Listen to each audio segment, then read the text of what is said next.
नमस्कार विद्यार्थी मित्रमैत्रिणींनो, मी वजे मॅडम. आज आपण काय करूयात, 9वी महाराष्ट्र बोर्डचं जे पुस्तक आहे अल्जेब्राचं, तर त्याच्यामध्ये लेसन आहे रियल नंबर्स. तर त्या रियल नंबर्समधला एक क्वेश्चन आज आपण बघणार आहोत. इथे बोर्डवरती मी लिहिलेलं आहे problem set 2 question number 7 simplify.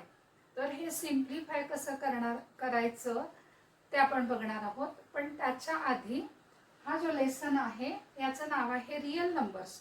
तर मग रियल नंबर्स म्हणजे काय, तर रॅशनल नंबर्स आणि इररॅशनल नंबर्स. तर आज आपण काय बघत आहोत, सिम्प्लिफाय. तर काय करायचं आहे सिम्प्लिफाय, तर हा जो क्वेश्चन आहे हा आहे रॅशनल नंबरच्या संदर्भातला क्वेश्चन आहे. मग इररॅशनल नंबरचा क्वेश्चन आहे. मग इररॅशनल नंबर म्हणजे काय, तर ज्या रॅशनल नाहीत त्या, म्हणजे काय की जे नंबर्स P/Qच्या फॉर्म मध्ये आपण लिहू शकत नाही त्या नंबर्सना आपण इररॅशनल नंबर्स असं म्हणतो.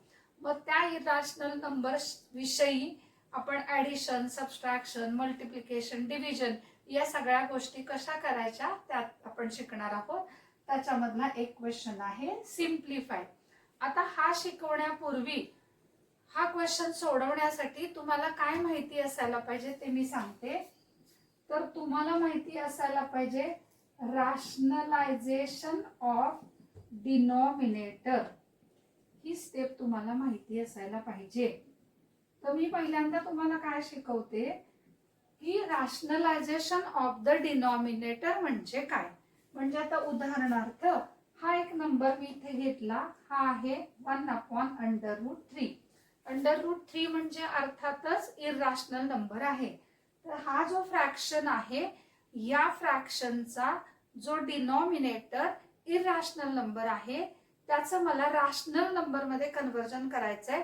त्याला म्हणतात रॅशनलायझेशन ऑफ द डिनॉमिनेटर. मग ते कसं करायचं, तर हा डिनॉमिनेटर √3 आहे, मी ऍज इट इज नंबर लिहून घेते आणि काय करते, डिनॉमिनेटरला √3 ने मल्टिप्लाय करते. आता जर का मी फक्त मल्टिप्लाय करेन तर ओरिजिनल म्हणजे मूळचं जे उदाहरण आहे, जे गणित आहे त्याच्यामध्ये बदल होईल. त्यामुळे जी कृती मी डिनॉमिनेटरला करणार आहे तीच मला न्यूमरेटरला करायला हवी, म्हणून ते मी घेते √3. मग हे झाले 1 × √3 म्हणजे झाले √3. √3 × √3 म्हणजेच √9 होतं. √9. आता इथे काय आहे, ऑर्डर ऑफ द सर्ड. इथे काहीच नाही म्हणजे ऑर्डर आहे 2. ऑर्डर 2 आहे म्हणजे स्क्वेअर रूट, म्हणजे थोडक्यात काय आन्सर काय आलं माझं 3.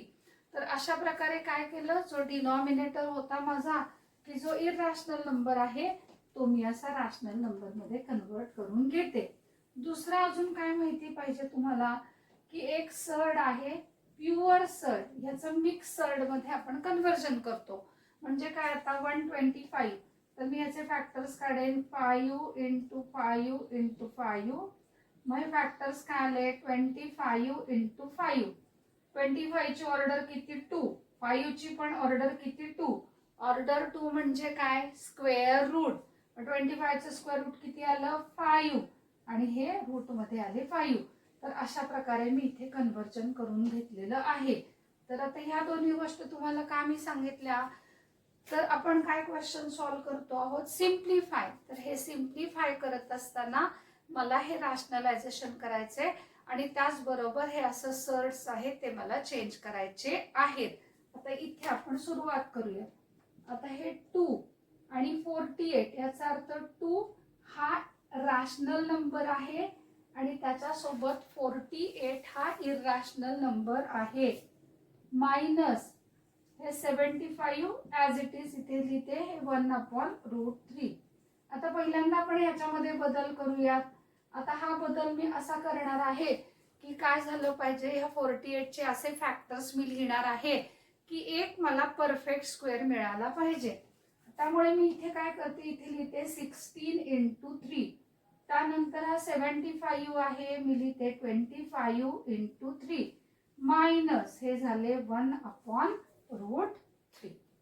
आता पुढे काय करते मी, इथे लिहिते 2 × हे जरा सेपरेट लिहिते, √16 √3 मायनस हे लिहिते √25 × √3 आणि मायनस हे 1/√3 ला मी काहीही चेंज करत नाही.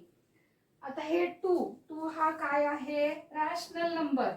√16 म्हणजे स्क्वेअर रूट ऑफ 16 किती आलं? 4 इंटू √3 मायनस इथे काहीच नाहीये कोइफिशियंट, तुम्ही घेते 1. हा 25 स्क्वेअर रूट आलं 5 आणि इकडे आले √3. हा 1 घेतला नाही घेतला तरी चालेल, -1/√3.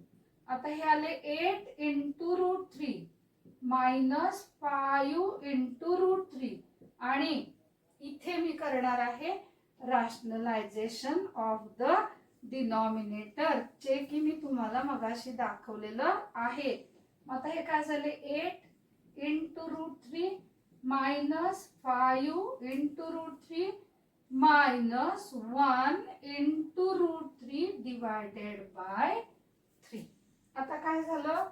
हे काय आलं? 8 इंटू √3 -5 इंटू √3 -1/3 इंटू √3. आता या तिघांमध्ये √3 हा इरॅशनल नंबर कॉमन आहे. इथे काय घेणार मी? Rational numbers. 8 -5 -1/3. 8 - 5 आले 3 -1/3. आता इथे बरेच विद्यार्थी काय करतात? न्यूमरेटर मायनस डिनॉमिनेटर करतात आणि डिनॉमिनेटर ॲज इट इज लिहितात. तर हे अशी पद्धत नाही. काय करायचंय? Product of denominator. मग 3 इंटू 3 झाले 9 -1 इंटू √3. याचा आन्सर आलेला आहे 8/3 इंटू √3. तर विद्यार्थी मित्रांनो आणि मैत्रिणींनो, अशा प्रकारे हा क्वेश्चन सोडवताना तुम्हाला रॅशनलायझेशन करायला पाहिजे आणि सिम्प्लिफाय करायला पाहिजे. तर तुम्हाला मी काय काय शिकवलं बघा. Rationalisation of the denominator, conversion of pure surd into mixed. Surd म्हणजे इरॅशनल नंबरला सर्ड असं म्हटलं जातं. त्याचबरोबर मी तुम्हाला हेही शिकवलं subtraction of fraction having different denominators. तरी पण एक प्रश्न उरतो, काही काही विद्यार्थ्यांच्या मनामध्ये असा प्रश्न येतो की जे 48 आहे हे मी 16 इंटू 3 असं सिम्प्लिफाय केलं तर हे 6 इंटू 8 वगैरे येत नाही का? तर हो येतं, नक्कीच येतं. पण आपल्याला काय करायचंय? एक परफेक्ट स्क्वेअर पाहिजे की नाही. मग तुम्ही काय करा, 8वी मध्ये तुम्ही शिकलात प्राइम फॅक्टरायझेशन मेथड शिकलात की नाही, स्क्वेअर रूट फाइंड आउट करायची. तर ती मेथड तुम्ही यूज करा. मागच्या पानावर तुम्ही 48 चे फॅक्टर्स काढून घ्या आणि मग तुम्ही हे डिरेक्टली असं लिहिलं तरी सुद्धा चालेल. तर तुम्हाला हा जर व्हिडिओ आवडला असेल तर जरूर लाईक करा, शेअर करा. माझं नाव आहे स्वाती विश्वास वजे. तर माझा चॅनल सबस्क्राईब करायला विसरू नका. Thank you very much.